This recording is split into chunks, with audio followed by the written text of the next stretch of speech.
एक दिन आचार्य चाणक्य टहलते टहलते एक नदी किनारे बैठे। पास में चंद्रगुप्त बैठा था, शांत लेकिन उलझा हुआ। चाणक्य ने पूछा, क्या सोच रहे हो पुत्र?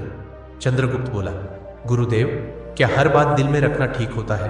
कभी कभी लगता है अगर सब कुछ कह दूं तो हल्का हो जाऊंगा। आचार्य मुस्कुराए और बोले, पुत्र, यही सोच सबसे बड़ा धोखा है। यह संसार उन लोगों को सबसे ज्यादा तोड़ता है जो दिल साफ रखते हैं पर जुबान ढीली, जो हर बात, हर भावना, हर योजना, हर दुख बिना सोचे सामने वाले को बता देते हैं। याद रखो, जैसे एक तिजोरी में धन बंद रहता है, वैसे ही कुछ बातें दिल में रखना ही समझदारी होती है, तो जीवन धन्य हो जाता है। बोलना हर किसी के बस की बात होती है, लेकिन चुप रहना एक कला है, और जो इस कला में माहिर हो जाए, दुनिया उसका कुछ नहीं बिगाड़ सकती।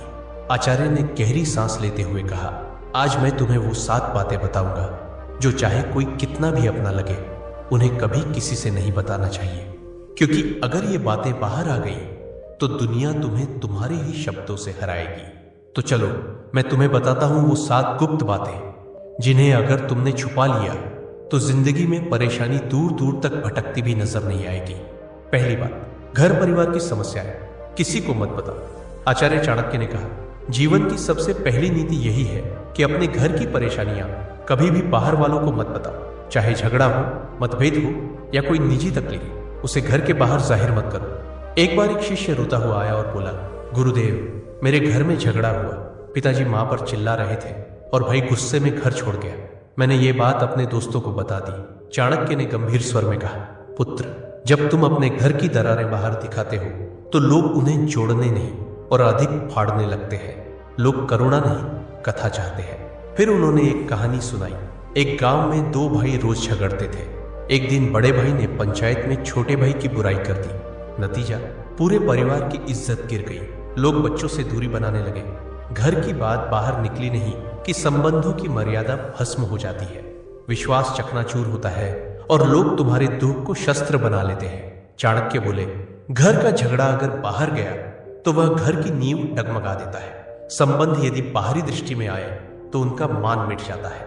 इसलिए चाहे हालात कितने भी बिगड़े, अपने घर की बातों को केवल अपनों तक ही सीमित रखो, क्योंकि बाहर की दुनिया मरहम नहीं, व्रण पर लवण छिड़कती है। दूसरी बात, अपनी कमाई या धन का खुलासा कभी मत करो। आचार्य चाणक्य ने गंभीर स्वर में कहा, दूसरी ओर बेहद महत्वपूर्ण नीति यह है कि अपनी आमदनी, अपनी संपत्ति या जो कुछ भी तुमने कमाया है उसका बखान कभी किसी से मत करो। एक बार की बात है, मगध के एक राजा ने अपने दरबार में गर्व से अपने खजाने की झलक सबको दिखाई। सोने के सिक्कों से भरे कमरे, अनमोल रत्न और ढेर सारी संपत्ति सबके सामने रख दी। कुछ ही दिनों में क्या हुआ, पड़ोसी राज्य ने हमला कर दिया और वही खजाना लूट कर ले गए।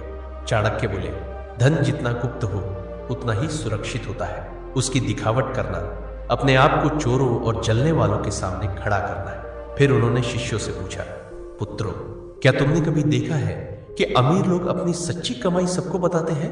नहीं, क्योंकि वे जानते हैं जहां अधिक लोग जान गए वहां जरूरतें, लोभ और संकट भी बढ़ते हैं। अगर किसी को लग जाए कि तुम अच्छी आमदनी करते हो तो कुछ लोग मदद के बहाने पास आएंगे, कुछ तुम्हें नीचे दिखाने के अवसर खोजेंगे और कुछ तो सिर्फ इसलिए द्वेष करने लगेंगे क्योंकि तुम्हारे पास वह है जो उनके पास नहीं। चाणक्य ने स्पष्ट शब्दों में कहा, धन का सबसे बड़ा रक्षक उसका छिपा होना है। अगर सबको तुम्हारे धन की जानकारी हो जाए तो लोग तुम्हारे मन की शांति भी छीन लेंगे। इसलिए याद रखो, अपनी कमाई को ढंका रखो जिससे मन स्थिर और निश्चिंत रहे, क्योंकि जो धन दिखाया गया वही या तो लूट का कारण बनता है या जलन का। तीसरी बात, अपनी भविष्य की योजनाएं गुप्त रखो। आचार्य चाणक्य ने तीसरी नीति बताते हुए कहा, पुत्रों, जब तक कोई योजना पूरी न हो जाए उसे अपने मन के अंदर ही रहने दो। जो लोग अपने हर कदम की घोषणा पहले कर देते हैं वो अक्सर मंजिल तक पहुंचने से पहले ही रास्ता खो देते हैं। तक्षशिला के गुरुकुल में बैठे शिष्यों को चाणक्य ने एक उदाहरण दिया। एक बार का किस्सा है, एक व्यापारी ने सोचा कि वो अपने शहर में मसालों की एक बड़ी दुकान खोलेगा। उसने अपने सभी रिश्तेदारों, दोस्तों और पड़ोसियों को पहले ही ये बात बता दी। अगले ही हफ्ते एक चालाक आदमी ने उसकी बात सुनकर उसी जगह उसी तरह की दुकान खोल दी और बाजार पर कब्जा कर लिया। जब व्यापारी पहुंचा तब तक देर हो चुकी थी। चाणक्य बोले, हर विचार एक बीज होता है। अगर उसे बोने से पहले ही सबको बता दोगे तो कोई उसे मसल देगा या तुमसे पहले फल ले जाएगा। योजना की असली शक्ति उसकी चुप्पी में होती है। उन्होंने आगे कहा, ध्यान रहे, तैयारी का समय दिखाने का नहीं होता। काम पूरा होने के बाद ही बोलना चाहिए। जब तक सफर चल रहा हो तब तक चुप रहो। तुम्हारा इरादा, दिशा और अगला कदम, ये सब तुम्हारे अपने होते हैं। इन्हें सबके सामने लाकर तुम बेवजह का बोझ और आलोचना अपने सिर ले लेते हो। आज की दुनिया में भी यही नीति लागू होती है। कोई नया काम शुरू करना है, कोई योजना मन में है, व्यापार शुरू करना है या नौकरी बदलनी है, तब तक किसी से मत कहो जब तक वह काम पूरा ना हो जाए, क्योंकि ये दुनिया न तो योजना की रक्षा करेगी न ही असफलता की जिम्मेदारी उठाएगी। चौथी बात, अपनी कमजोरियां किसी को मत बताओ। आचार्य चाणक्य ने गंभीर स्वर में कहा, पुत्रों, जिस दिन तुमने अपनी कमजोरी किसी और को बताई उसी दिन तुमने हार की पहली सीढ़ी चढ़ी। तक्षशिला के गुरुकुल में एक दिन एक शिष्य ने पूछा, गुरुदेव, अगर हम किसी अपने को अपनी पीड़ा, डर या कमजोरी बता दें तो क्या वो हमें समझेगा नहीं? चाणक्य मुस्कुराए और बोले, अपने अक्सर तब तक साथ होते हैं जब तक तुम्हारी ताकत उन्हें फायदा देती है, लेकिन जैसे ही तुम्हारी कमजोरी सामने आती है वही लोग या तो दूर हो जाते हैं या पीठ पीछे वार करते हैं। उन्होंने एक कहानी सुनाई। एक योद्धा था जो तीरों से डरता था। उसने अपने सबसे करीबी साथी से कहा, अगर युद्ध में तीर चलने लगे तो मुझे पीछे कर देना, मुझे डर लगता है।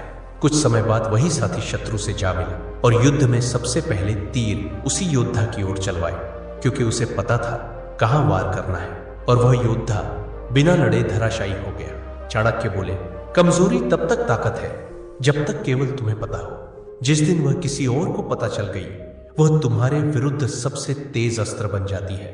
उन्होंने चंद्रगुप्त की ओर देखकर कहा, राजा वही होता है जो अपने डर को तलवार में छिपा ले और चेहरे की मुस्कान में अपने घावों को भी छुपा ले। तो याद रखो मेरे दोस्त, अपने डर, अपनी तकलीफें, पुराने घाव, इन्हें अपने भीतर रखो, क्योंकि दुनिया में बहुत से लोग मदद नहीं करते, हार का तमाशा देखने के लिए खड़े रहते हैं। पांचवी बात, अपने दान का बखान मत करो।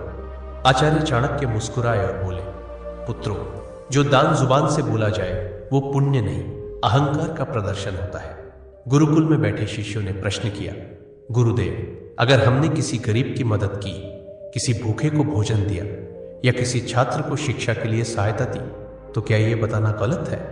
चाणक्य ने शांत स्वर में कहा, जब तुम दान करते हो और फिर उसी का प्रचार करते हो तो वह मदद नहीं रह जाती, वो तुम्हारे घमंड को बढ़ाने का तरीका बन जाती है। उन्होंने चंद्रगुप्त को संबोधित करते हुए कहा, एक बार एक राजा ने दरबार में घोषणा की, मैंने इस वर्ष 100 गाय ब्राह्मणों को दान दी है।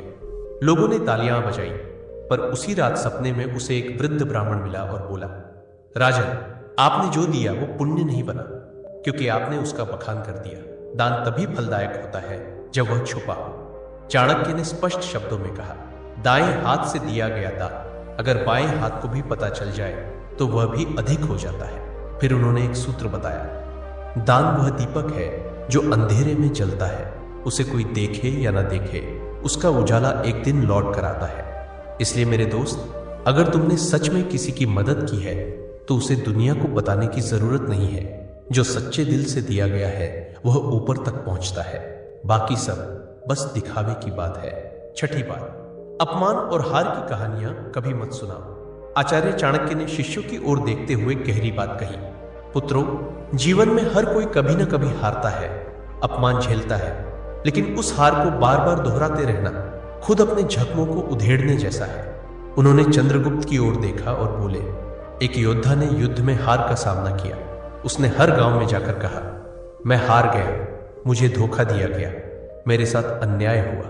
कुछ लोगों ने सहानुभूति जताई, लेकिन अधिकतर ने उसे हंसी का विषय बना दिया, और जब वह फिर मैदान में उतरा तो सब पहले से ही उसकी हार देखने का इंतजार करने लगे। चाणक्य ने कहा, अगर तुमने कभी अपमान सहा है तो उसे अपनी ताकत में बदलो, सीख लो, पर उसे ढोल की तरह मत बजाओ। दुनिया चतुर है, वो तुम्हारे दुखों पर रोएगी नहीं बल्कि उन्हें याद रखेगी।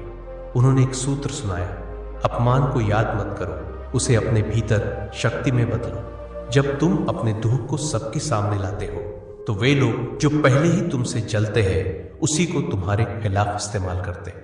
और याद रखो, दुनिया तभी विश्वास करती है जब तुम अपनी ताकत दिखाते हो, न कि तब जब तुम अपने टूटने की कहानियां सुनाते हो। तो मेरे भाई, अगर कभी हारो तो दुनिया से मत कहो मैं हार गया, खुद से कहो अब और मजबूती से खड़ा होना है। सच्चा विजेता वही होता है जो गिरकर भी बिना कुछ कहे फिर से खड़ा हो जाता है और अपनी चुप्पी से सबको चौंका देता है। सातवीं बात, अपनी भावनाएं जैसे क्रोध, मोह या पीड़ा कभी किसी के सामने मत खोलो। आचार्य चाणक्य ने सभी शिष्यों की ओर देखा और गंभीर स्वर में बोले, मनुष्य का सबसे बड़ा रहस्य उसका मन होता है और जो हर किसी के सामने अपना मन खोल देता है वह सबसे पहले टूटता है। उन्होंने कहा, जब तुम रोते हो, क्रोधित होते हो या मोह में फंसते हो और इन्हें दूसरों से साझा करते हो तो लोग सहानुभूति नहीं, गणना करते हैं। वे सोचते हैं कि तुम्हारी कमजोरी कहाँ है और कैसे तुम्हें वहीं से तोड़ा जा सकता है। अगर तुमने किसी से कहा कि तुम किससे नाराज हो तो वो बात तुम्हारे शत्रुओं तक पहुंच सकती है। अगर तुमने किसी को बताया कि तुम किससे मोह रखते हो, वही लोग उस मोह को तोड़ने की कोशिश करेंगे। और अगर तुमने अपनी पीड़ा जाहिर की तो लोग उसका हल नहीं, फायदा सोचेंगे। फिर चाणक्य ने समझाया, भावनाएं भी उसी तरह होती हैं जैसे धन, जो सबके सामने आ जाए उसका मूल्य घट जाता है, पर जो भीतर सहेज ली जाए वही ताकत बनती है। उन्होंने चंद्रगुप्त से कहा, राजा वही होता है जो भीतर आग बनकर जले लेकिन बाहर से ठंडी छाया की तरह दिखाई दे। जिसे दुनिया न समझ सके वही सबसे मजबूत होता है। अपने मन की बात केवल उसी से कहो जो वास्तव में निस्वार्थ हो। बाकी सबके सामने बस मुस्कुराओ और मौन रहो। चंद्रगुप्त सिर झुकाकर बोला, गुरुदेव मैं समझ गया, हर रिश्ते में भले प्रेम हो लेकिन कुछ बातें ऐसी होती हैं जिन्हें गुप्त रखना ही बुद्धिमत्ता है। चाणक्य बोले, पुत्र यही नीति जीवन का सबसे बड़ा कवच है, इसे ओढ़ लो, फिर कोई तुम्हें तोड़ नहीं पाएगा। तो मेरे दोस्तों, चाहे कोई कितना भी खास क्यों ना हो, इन 7 बातों को अपने तक ही सीमित रखो। अगर वीडियो अच्छा लगा तो लाइक, शेयर और कमेंट जरूर करें।